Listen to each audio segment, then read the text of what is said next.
Motor hilang, ya Allah aku ikhlas itu, minta ganti yang lebih bagus lagi. Kan ada begitu. Allah juga senang melihat sikap seperti itu, daripada engkau menyalah-nyalakan Allah yang memang tidak menyalah-nyalakan Allah secara langsung.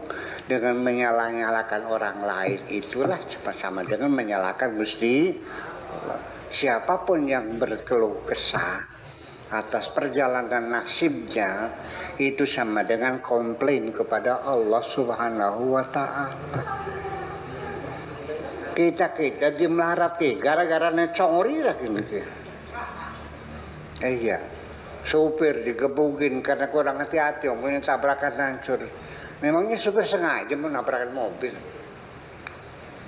Dia juga pengen selamat kok. Betul nggak? Jadi kita mesti melihat ya bahwa dari persepsi kita antuk binabil qadari, yakinlah kepada takdir Allah itu khairihi wa syarrihi. Ya sudah, Allah yang mana tuh? Kok sopir yang digebukin? Nah itulah persoalannya. Jadi artinya sekali kita ini masih sering bercerita kepada teman-teman tentang kesulitan kita, kurang makan, kurang duit, kurang tidur, soalnya kesulitan begitu kau keluh kesahkan pada orang lain, itu sama dengan komplain kepada Allah. Katakan jangan Nabi, man basa faqad syaka, man basa faqad syaka. Barang siapa yang menyebarkan keluh kesahnya sama dengan komplain kepada Allah. Anak santri saya nggak betah, baru kelas 2 Alia nggak betah, dia pindah.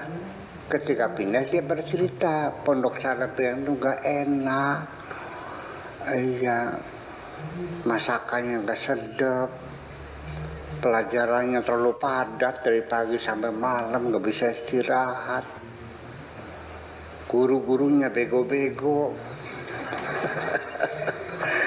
Pokoknya dia ceritakan keburukan, pengalaman pahit dia selama di Pingkan. Coba HP saya dirampas, dibuang ke balong, diceritakan semuanya, aturan-aturan yang ketat di sini dilanggar semuanya. Akhirnya dia pindah dan menceritakan keburukan pondok Carang Pingkan. Saya marah nggak? Kalau Allah marah nggak digituin? Coba pakai otak dikit dong. Coba pakai otak dikit dong. Memang iya, secara psikologis ketika kita menyampaikan kesulitan kita kepada seorang sahabat, kanda kebelenakan, laki kita kok cupar, masuk pengen lagi pacaran masuk bro nawari kinda, wis laki plekesot, mengkertang gitu. Diceritakan kejelekan istri, mertua juga diceritakan. Ngapain kau ceritakan itu? Keluhan yang semacam itu yang kau sampaikan kepada teman-temanmu, itu adalah pembicaraan yang sama sekali tidak menarik kok dan membosankan. Jujur aja dah, percuma. Dia sekarang sedang bersahabat, kau buka rahasiamu. Ketika terjadi permusuhan, kunci rahasiamu ada di tangannya. Betul nggak? Rugi juga pada akhirnya. Ya uslah, kari kenapa jadi? Kenapa kita tidak mengadu pada Allah aja? Bahkan lebih baik mengenal Allah. Ya Allah, kita urip belenak teman siap. Bahkan makan terus magis podaran apa kita ke? Mungkin lebih benar begitu. Iya. Mesti mending begitu sekalian kepada Allah. Memang dia yang punya kok segala-galanya. Nah itu maksud saya. Ibu saya juga sering mendoakan anak-anak. begini, lamun sira bakal mulia tak dongakna dawa umure, bakal beli bener tak dongakna kajian mati besisan. Ibu saya begitu. Artinya bahwa kalau kamu nanti bakal jadi orang jahat, saya doakan cepat mati saja kamu. Tapi kalau engkau bakal jadi orang yang baik, saya doakan panjang umurnya. Itu. Ya namanya juga ngomong guyon emak kan.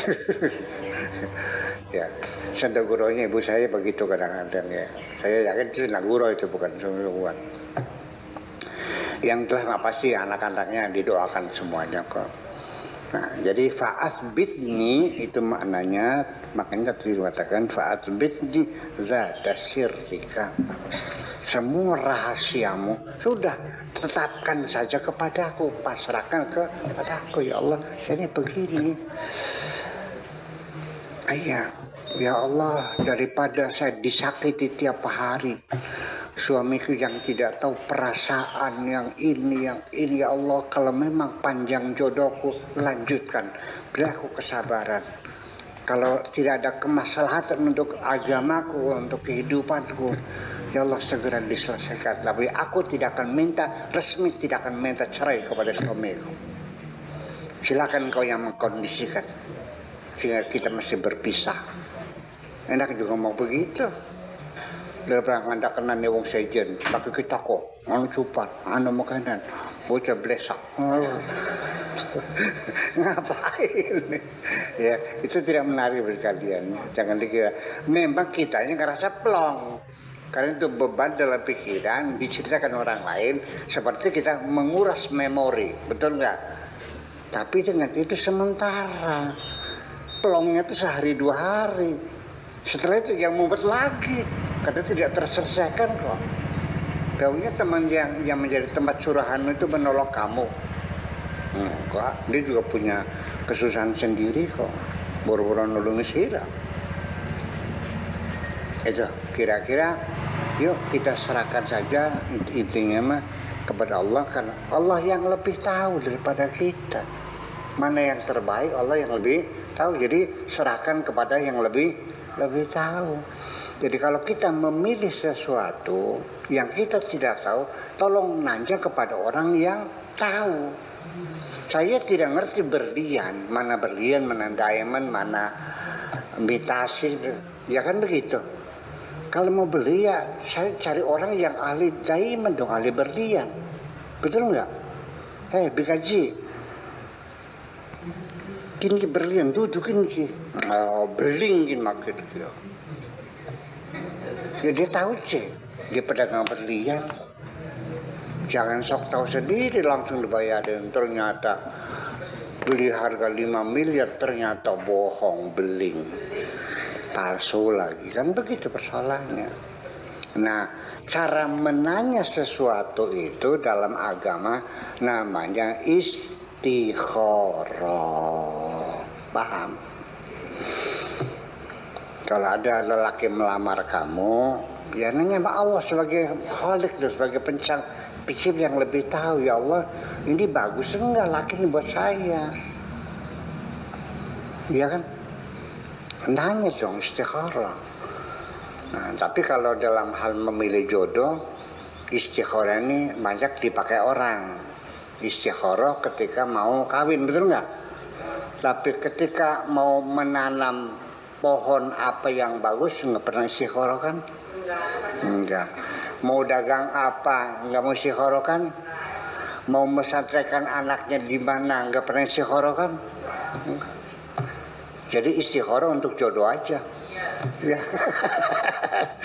Yuk kita biasakan, ya kan, tradisi Islam semacam ini. Cobalah istikharah. Mungkin pertama-tama Anda akan mengalami kesulitan. Salat istikharah 2 rakaat sudah dibaca ayatnya ini, ayatnya ini, doanya ini. Ternyata nggak ngimpi-ngimpi. Ngimpi maning digedak-gedak macan maning. Iya. Jangan putus asa, teruskan lagi. Mungkin perlu banyak istighfar dulu. Iya dong. Percayalah. Kalau sudah mempan, ya silakan datang kepada ulama solehin minta diistikharahkan, kan begitu persoalannya. Ya gitu. Ini poin yang pertama adalah intinya seperti itu. Yang berapa tadi? 100.